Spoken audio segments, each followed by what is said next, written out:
Hello बच्चों, welcome to my channel. आइए start करते हैं। आज का हमारा टॉपिक क्लास 12th के चैप्टर 1 इलेक्ट्रोस्टैटिक्स से क्या है हमारे सामने एक एनसीईआरटी का न्यूमेरिकल दिया हुआ है। तो आइए इसको सॉल्व करते हैं। क्वेश्चन क्या है, what is the force between two small charged spheres having charges of 2 × 10 के पावर -7 कूलम एंड 3 × 10 के power -7 coulomb placed 30 centimetre apart in air. हमारे सामने क्वेश्चन में क्या कह रहा है कि हमारे पास क्या है, दो स्मॉल चार्ज स्फीयर्स हैं जिन पे चार्ज दिया हुआ है 2 × 10 के पावर -7 और 3 × 10 के पावर -7, और ये दोनों चार्जेस क्या हैं, एक दूसरे से 30 सेंटीमीटर की डिस्टेंस पर एयर में रखे हुए हैं। हमें क्या करना है, इन दोनों के बीच में आपस में जो फोर्स लगेगा हमें क्या करना है, वो फोर्स फाइंड करना है। ठीक है, तो हमें पता है कि हमें चार्ज के बीच में फोर्स फाइंड करने के लिए हमको क्या, कौन सा फॉर्मूला है हमारे पास, कूलॉम के नियम पे बेस्ड क्या है, कूलॉम्स के लॉ पे बेस्ड क्या है हमारे पास एक फॉर्मूला है। फॉर्मूला क्या है हमारा, F = 1/4πε0 Q1 Q2 अपॉन में R स्क्वायर। ठीक है, यहाँ पे F क्या है हमारा, फोर्स है। ठीक है, Q1 Q2 दोनों चार्जेस हैं, R क्या है,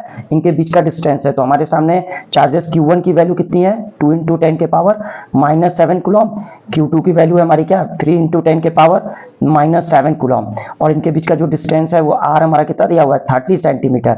इस 30 सेंटीमीटर को हमें क्या करना होगा, मीटर में चेंज करना पड़ेगा, क्योंकि हमारा डिस्टेंस का SI यूनिट जो होता है वो क्या होता है, मीटर होता है। तो हमारा 30 सेंटीमीटर मीटर में चेंज करेंगे तो क्या हो जाएगा हमारा 0.3 मीटर। ठीक है, अब हमें क्या करना है, सिंपली यहाँ पे वैल्यूज पुट कर देनी है। ठीक है, तो आइए करते हैं।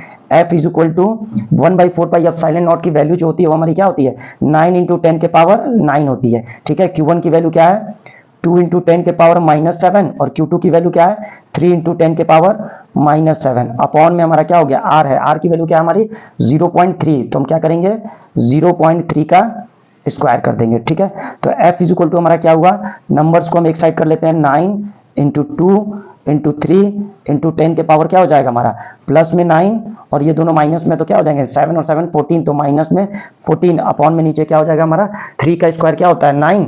ठीक है, तो यहाँ पे 0.3 है तो ये क्या हो जाएगा 0.09। ठीक है, अब हमें क्या करना है, यहाँ से अगर हम इसको चेक करते हैं तो हमारा क्या हो जाएगा, इससे हम इसको सॉल्व करेंगे तो ये यहाँ से ये डेसिमल हटेगा तो ऊपर क्या हो जाएंगे, 2 जीरोस लग जाएंगे, तो हमारा क्या हो जाएगा 10 के पावर 2, तो ये 9 से 9 हमारा क्या हो जाएगा, कैंसिल हो जाएगा, तो ये क्या हो जाएगा 3 × 2 = 6 × 10 के पावर क्या हो जाएगा 9 और -14 और ये प्लस में 2।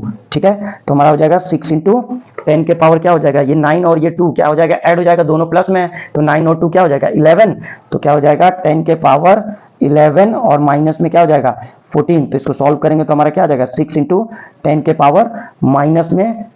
माइनस में 3 क्यों हुआ, क्योंकि यहाँ पे प्लस में 11 है और माइनस में 14 है। 14 का जो साइन, 14 जो है वो बड़ा है, तो क्या हो जाएगा साइन किसका लगेगा, बड़े वाले का, तो यहाँ पे क्या हो जाएगा माइनस, और 14 में से 11 जाएगा तो क्या आ जाएगा 3। तो हमारा क्या है, ये फोर्स है, तो फोर्स का यूनिट हमारा क्या हो जाएगा न्यूटन, और जो नेचर होगा इस फोर्स का वो क्या होगा, रिपल्सिव होगा। रिपल्सिव क्यों होगा, क्योंकि दोनों ही चार्जेस हमारे क्या है, पॉजिटिव है। तो